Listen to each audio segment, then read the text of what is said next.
Bill is he's a native of Irmo, South Carolina, and a graduate of USC. And he currently serves as the executive director of both the USC Columbia Technology Incubator as well as the USC Office of Economic Engagement. The mission of the Office of Economic Engagement is fostering statewide economic growth through increased commercialization of innovative research, connecting new and existing businesses with university resources, while creating a thriving entrepreneurial environment for students, faculty, and staff, and to function as the single point of contact for the public to partner with the university. You can tell Bill wrote that part. The USC Columbia Technology Incubator is a partnership between the university, Midlands Tech, thank you Sonny White, the City of Columbia, and the role of the incubator is to create an entrepreneur-friendly environment for startup and early-stage companies that are either student companies or companies that are spun out of the university from faculty, or anybody who's local in the knowledge economy who's got the potential to create a lot of jobs and fast growth for their companies. And I'll just give a personal plug here for the incubator.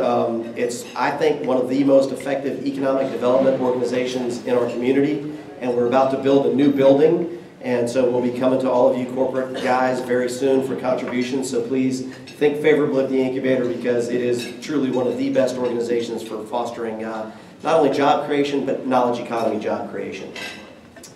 Prior to his current roles with the university, Bill co-founded and served as the president and CEO of Colexis Holdings.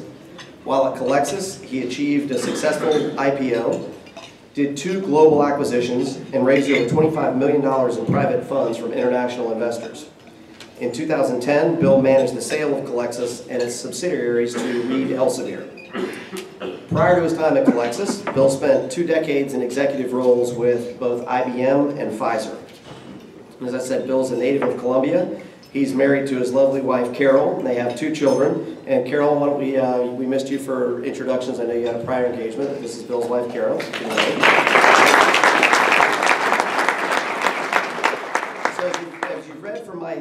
From my introduction, you've heard, Bill's a very accomplished guy, but as the introduction of Carol proves to you, at the end of it all, Bill can sell. Amen. So, with that, y'all, please give a warm Rotary welcome to Bill Kirkland.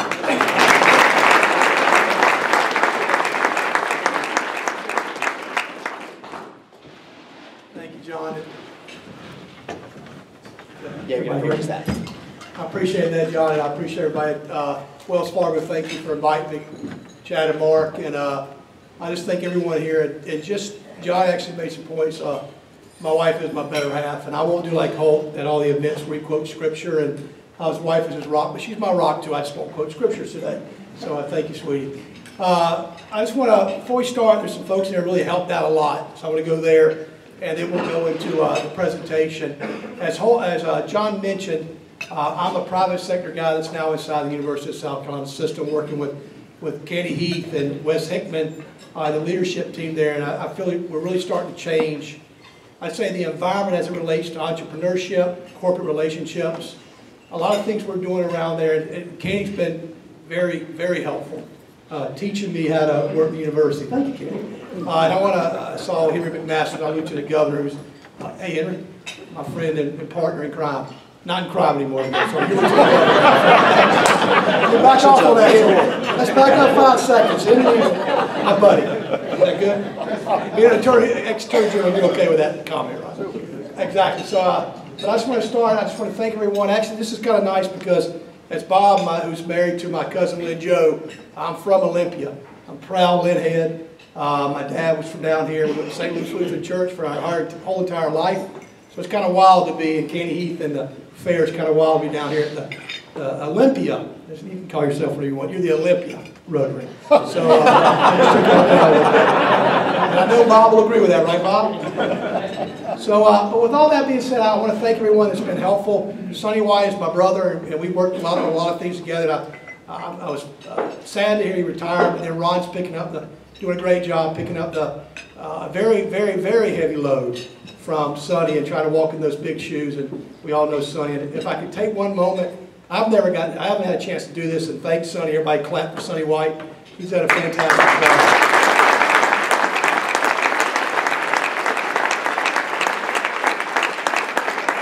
I want to go ahead and start, of course. course, Tom Person sitting by him, who's been my mentor for the last 8, 10 years through startups. I appreciate Tom's help on everything. So with that being said, I'd like to take you, I'm going to talk about the IBM deal. And Wes Hickman's here. I don't know if he always comes, but I know he's here for a reason today to keep an eye on me being our head of our communications office.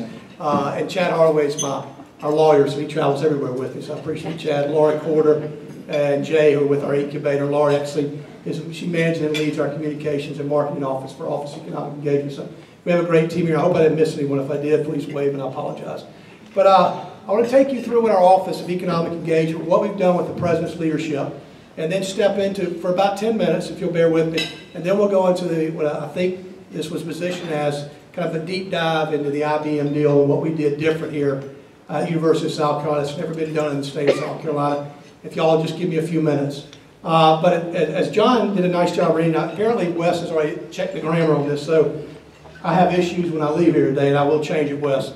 But this is our Office of Economic Engagement, and I won't speak to all the boxes, but I want to take you through. This is a leadership that Dr. Pastides, and I want y'all to realize that if you look across the country, there's very few universities that have an entrepreneur, it just happened to be me, leading an effort inside the university around economic development. You got some in Arizona and a couple other places, but Dr. Pastides took a strong leadership position to create this office.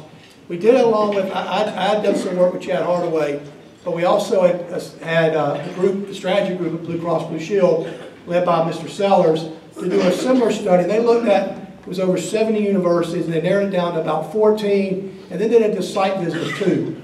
And we were looking at the best of breed, best of practices across these universities. And from that, Dr. Pastides and I sat down, I think Kenny was in the room, and we decided which direction we should go, and then Dr. Pastides did something kind of, it was interesting. So, well, Bill, what are you doing now? And I said, well, first I got to call my wife and make sure it's okay to have this conversation, which I did. She said, please get a job, after we were kind of retired from Colexis. And Dr. Pastides took a leadership role and created this office, and again took a chance on an entrepreneur, not from academia, to come in. And I think we've had pretty good success so far. It's been about 19 months now, Katie. So I want to take you through it. But here's how we structure our office. And it's four different areas, and I'm going to go through each one real quick. The first one is our business solutions. Anyone here in the audience that's thinking about doing business at university, in the past, you might get lost along the way. You might actually call Kenny, and Kenny would direct you to one of our deans or our vice president of research, and then you'll be lined up with a researcher, and you have no one really, I'd say, catering or concierge you through the university from the introduction, but also looking at licensing deals and looking at different things. So we all now have that under Office of Economic Engagement. So we put everything under one roof. Everything you see up there was under one roof, and we're your single point of contact in the university. Why is that important? You'll see from the IBM deal. It started out with a big meeting with IBM executives. It went okay. And then Dr. Pastides and I sat down with the IBM executives and put together a plan on how do we achieve something that changes the landscape, which is our innovation center. So we quickly, after a month in our office, latched onto that. We started creating our office along with this partnership with IBM. The other thing we do, and Chad Hardaway leads this. Chad's got I barely got 1 degree in and out of the university. Chad's got 3 of them. But he's a chemical engineer with an MBA and a JD. So that's why I can't go anywhere without making sure that I'm covered. But Chad leads our tech commercialization office. And the tech commercialization office is responsible for all the research and all the patents and all the licensing deals across the university. We thought it was important to put that office from the Vice President of Research into our new office because we wanted to align them. We wanted to align the along with corporate America with our tech commercialization licensing group. And why is that important? Well, we'd have phone calls. People would come in the university, and if we didn't have the tech commercialization office and licensing office attached to us, we wouldn't have really an understanding of what's in our patent portfolio, number one, but also who's doing the really interesting research, and Chad and his team handles that. The thing that we've done, just to prove that fact, when I first started in university, I asked some basic questions.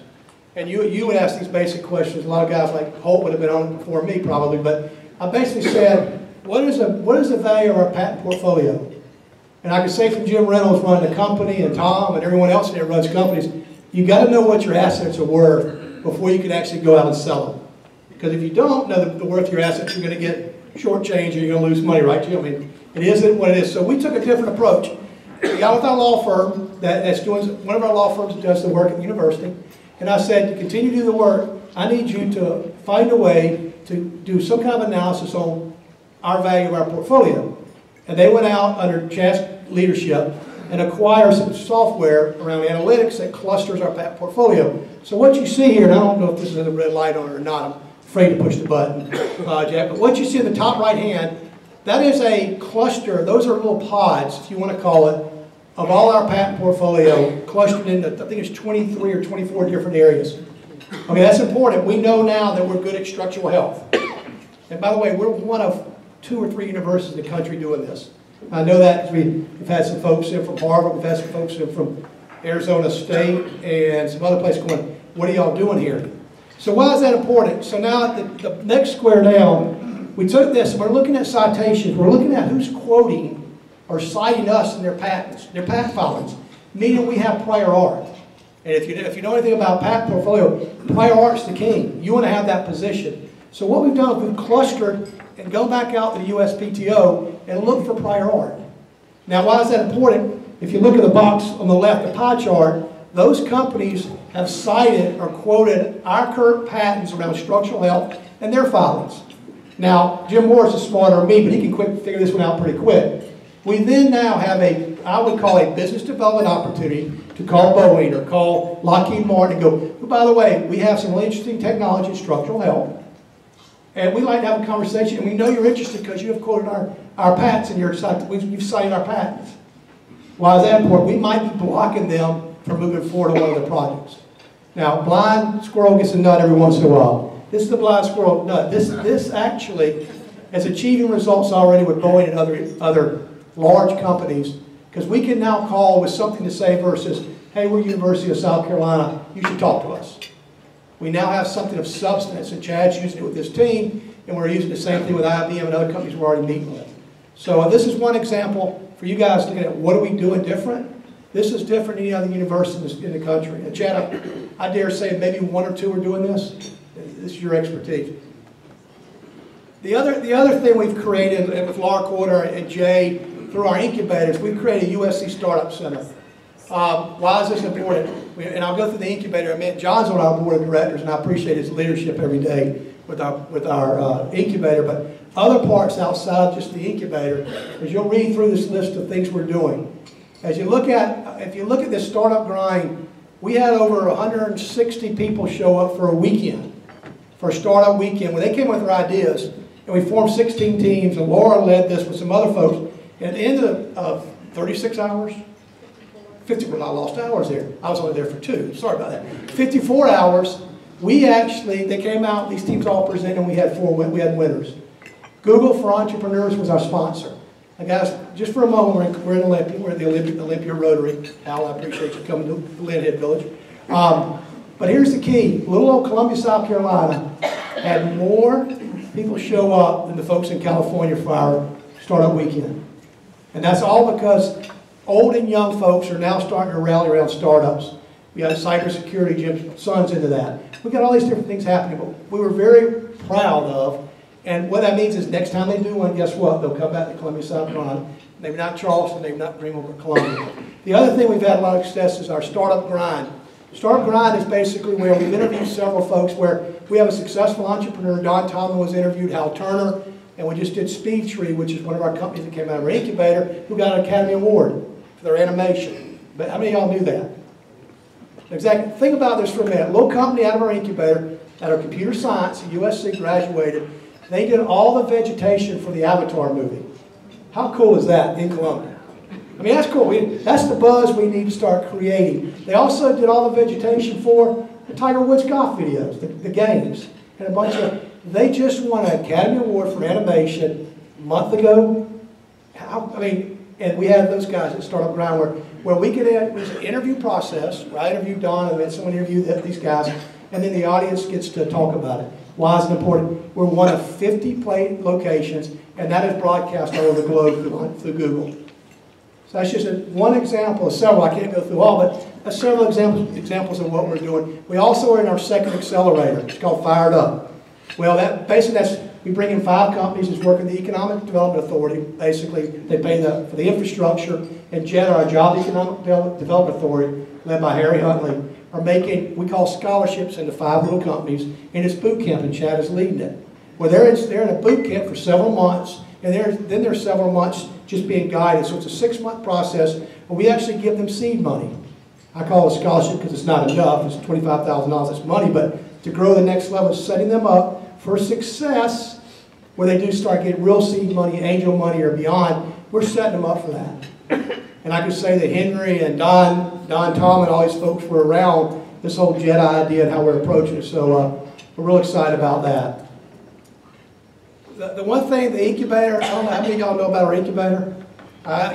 This is like church. Everybody asks questions. Everybody say amen. How many of y'all, is anyone familiar? John brought it up. We have, just for you to know this, and I'm very proud of it, and Don Tom is the godfather of it. Don, 14 years ago, took on this incubator, and he self-funded it for years.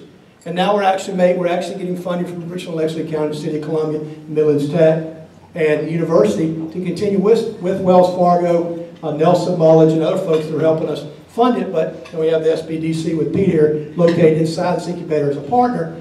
But did y'all know that last year, Inc. magazine and we did not solicit this, Laura did not market it. We had a cold call from Inc. magazine that we were named one of the 3 college-based incubators to watch across the U.S. Is that a well-known? I say all this because I don't think we talk about it enough. I'm on the city saying, you should brag about these things. You should brag about this. This is what got, let's be honest, this is what got IBM to look at us. Beyond a lot of other things I'll go over. This is our incubator. We have 40-plus little companies in there. I can't see the slides to go through all the details. We're generating a lot of revenue. Some of the things we do, I highlighted the mentoring because I love for anyone in here that wants to be involved with small startups. We're always looking for good mentors, looking for people to help us mentor. That's one of the things we provide, which is different than most incubators. We have real life, living, breathing business leaders and entrepreneurs coaching and mentoring our companies. And I see Ted back there, Ted from AT&T, they're part of the incubator. They were at the very beginning. Ted, it's good to see you. So, with all this being said, now John mentioned this, we got 1.92 million. I might be off by a little, I'm sorry. Over $1.9 million for a new incubator. It's going to be on Catawba. Actually, that's Don Tomlin Way now. I thought y'all appreciate that. He's been our godfather. But at the end of Catawba, behind 701 Whaley, we're going to be building this 50,000 square foot new building. And I will be calling on some of you guys for sponsorship and to try to help out with that because we got the USC Education Foundation as our landlord, and then we're using this money is just for infrastructure. So just a heads up on that. So while we're here beyond, and I hope that was keep you on my time, Tom. How much do I have, John? 10 more. 10 more, okay, now I'm sorry, guys.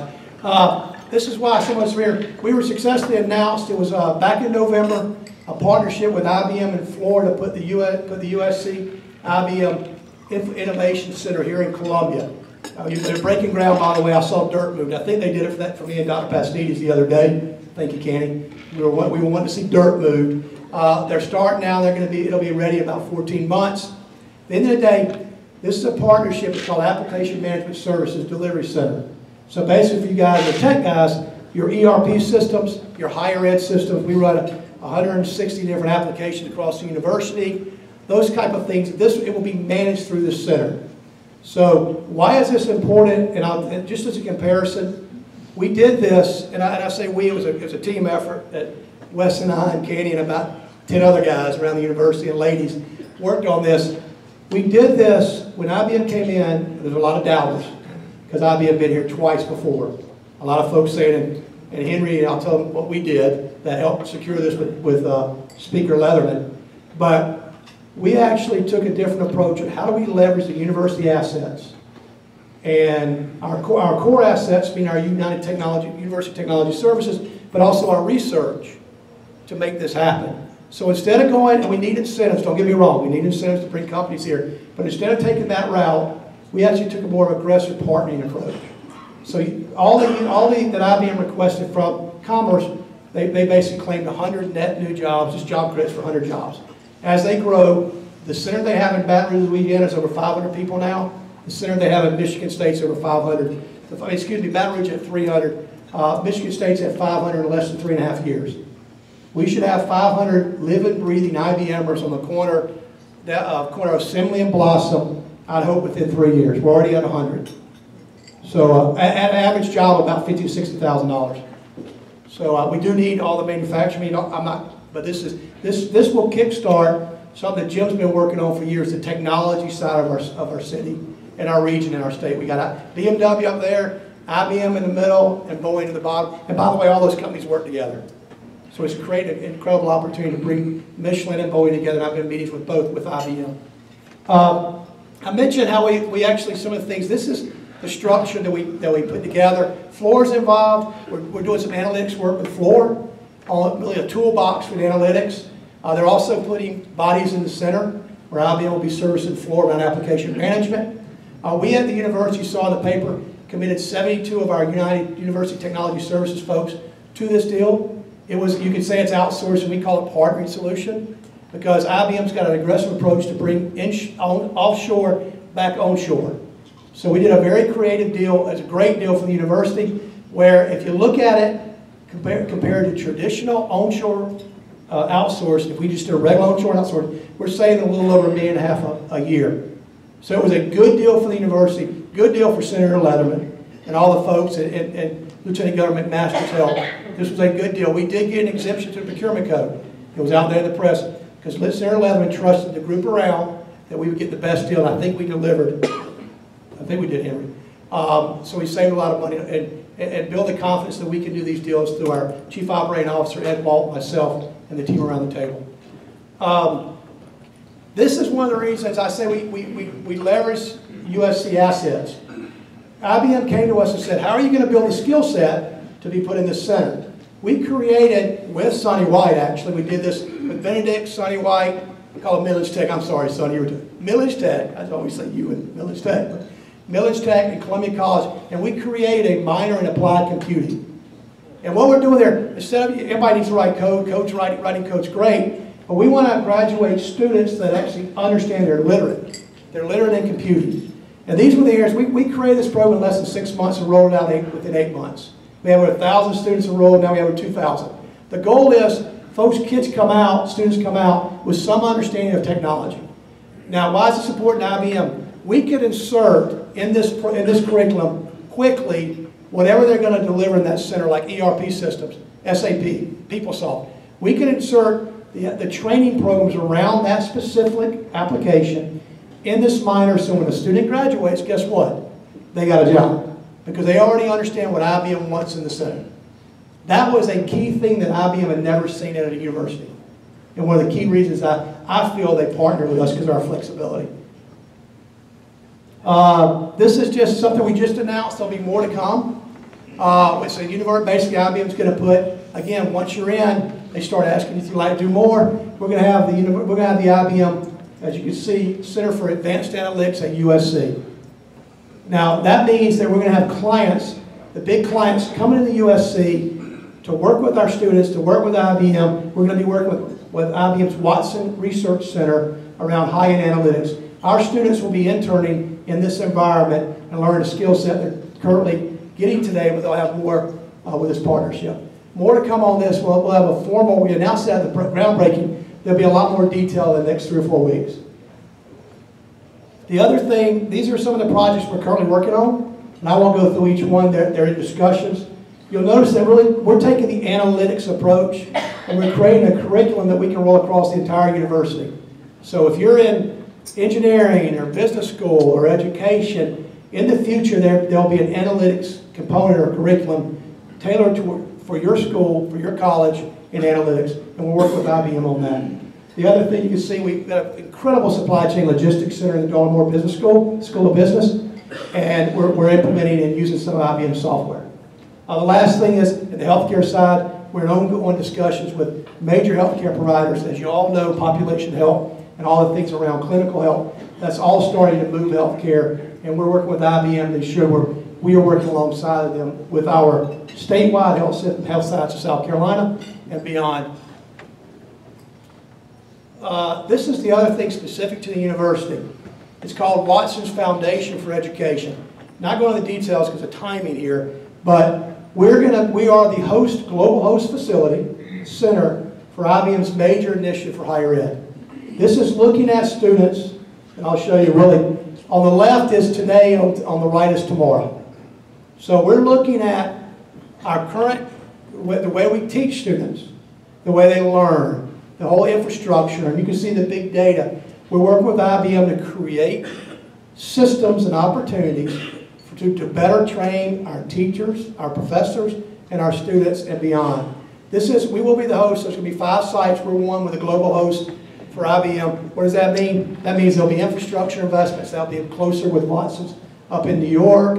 It really creates this research partnership beyond Wes and I can say we started out on 2 things. And this is at the very end. They walked in and said, "We'd like for you to meet these folks." We're already in discussions about starting we call it a pilot, but a proof of concept. But IBM has done K through 12, and they're looking at rolling K through 12 across the state. But this will be the higher ed component.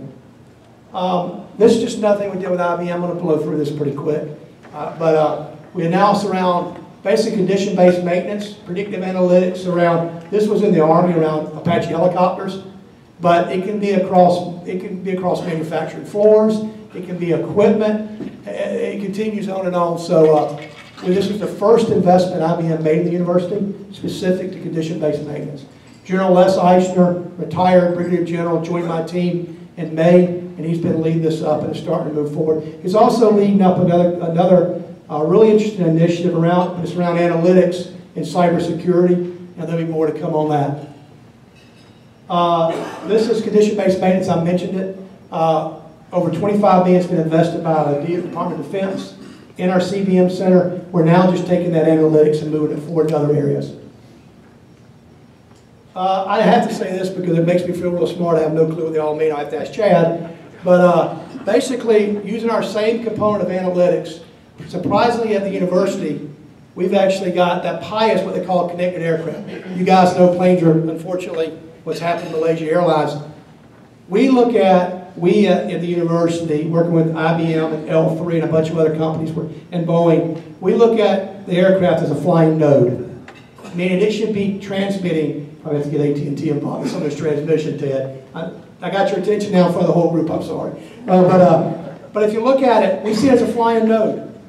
It's a flying node that should be transmitting real time.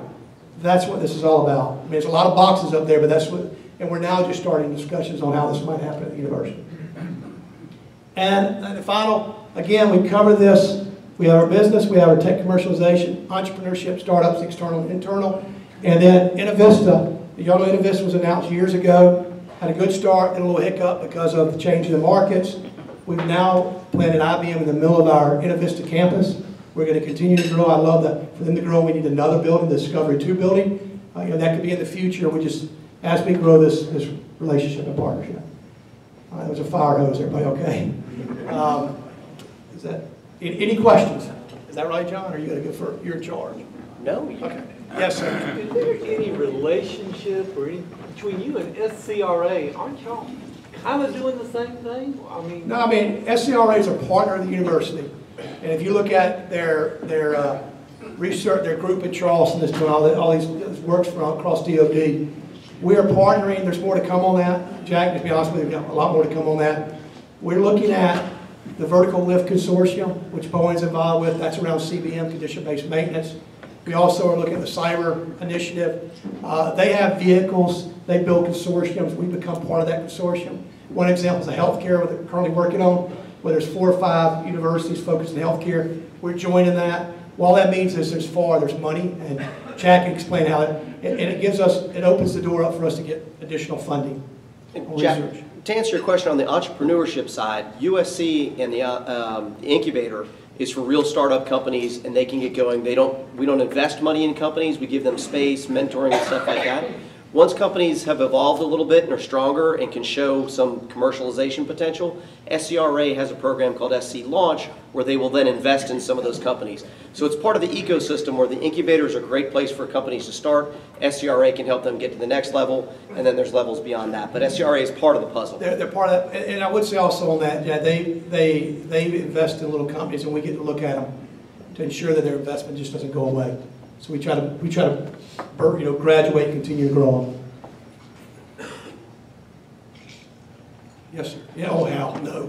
You told me not to ask you a question, which is exactly why I'm going to ask John, you a is that all the question. time we have? Get So, Chad and Laura to back you up, you're fine. I'm sorry, I try to boil everything down into something I can understand. So you must have said analytics about 100 times. Yes, sir. And I know that your analytics. I looked it up, and it's given a definition, but if I could just, what's happening is because we have the ability to analyze so much more data because of the computing abilities we have now because of smaller microchips or whatever, you guys are taking advantage of that and trying to capture that market where you can analyze all kinds of things through that data to help them be better companies. Yeah, and you have multiple disparate data, meaning a bunch of data. Big data, that's one thing that Dr. Pasadena, when we first met with IBM, he said, we have a lot of big data. We have experts in big data, in analytics. How do we leverage that? And that's what started, one of the things that started our discussion with IBM. You're right that if you look at, a good example, if you look at supply chain logistics, and I was just with a small little company in Charleston 2 weeks ago that does all for big manufacturing. I'll let y'all guess. But if you think about the manufacturing floor moving a plane through, or whatever you're doing, if you can find a way, to your point out, that you can pull real-time data off of every one of those instruments, every manufacturing piece, and from that, you could use analytics to predict when they need to have maintenance, when they need to, if you think about it, when you take down a fiber placement machine at Boeing, and that's one of the big ones that lays fiber, they build the planes, these things are all they're composites now. Anytime you take that machine down, it's costing you money, lots of money. If we can successfully predict when that machine needs maintenance, or whatever it might be, you're saving the company a lot of money on supply chain logistics, even financial modeling. I'm sure Holt could take you down that path of analytics, financial modeling. Just looking for key patterns and way to grow your business. So we are now looking at 3, 4, 5 areas to be determined which ones will be the focus area for our center. But I think it's great news we're going to have them here. It'll spin out companies. Who knows where this might go? Yeah, yes, sir. Is there a way to analyze cost savings if you go to condition-based maintenance, whatever the equipment may be, rather than now it's mostly time-based? Yes, sir. When it breaks fixed? And I'd love that I can get Chad to give you some data on what we've done with DOD and the amount of funding that amount of money, Chad, we've saved in DOD. So the CPM program at USC saved the Army $150 million in maintenance avoidance and predictive maintenance. And so how analytics works around that is that we start taking data around helicopter transmissions on all kinds of data points. And so instead of taking the whole helicopter down, taking the whole thing apart, we now give much more runtime with helicopters. That means they don't have to take it down, put that labor into it. So it's like for the military, I think it was $150 million on a $25 million investment with $150 million return in real cost avoidance. I think I was told one more question, so.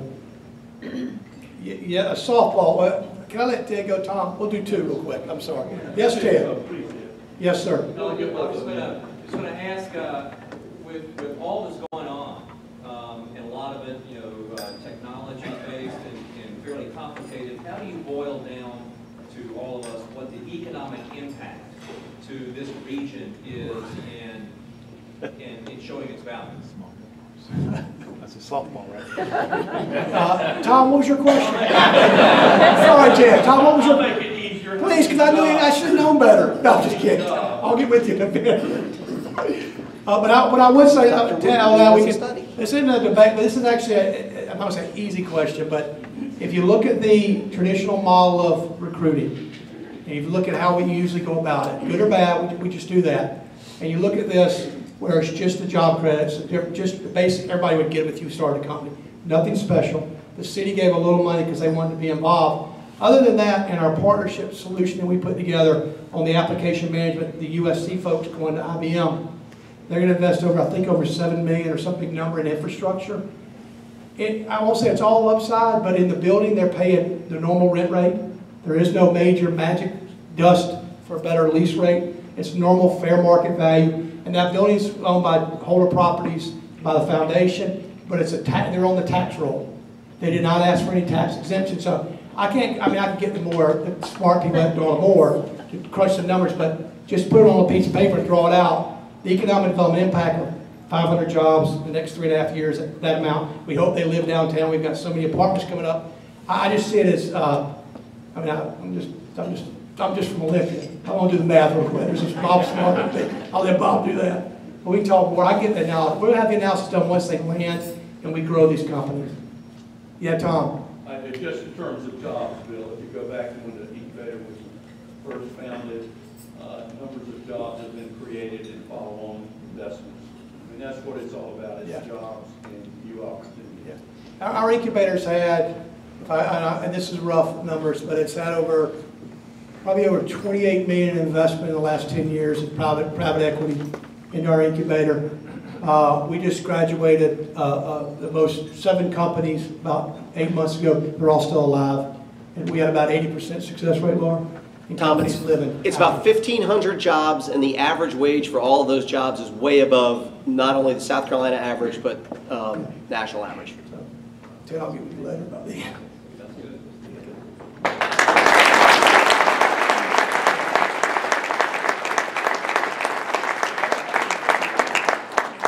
Bill, we have this for you. Appreciation of your time here. We thank you. Appreciative of you coming. Thankful for you and your team. Keep an eye on the future for our community and our state. I appreciate it.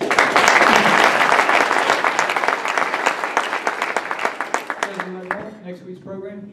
Next week we'll hear from Ted Pitts. He's the President and CEO of the South Carolina Chamber of Commerce. Okay. Thank you, President Mark. Jim Smithwick will close us with My Country 'Tis a Song.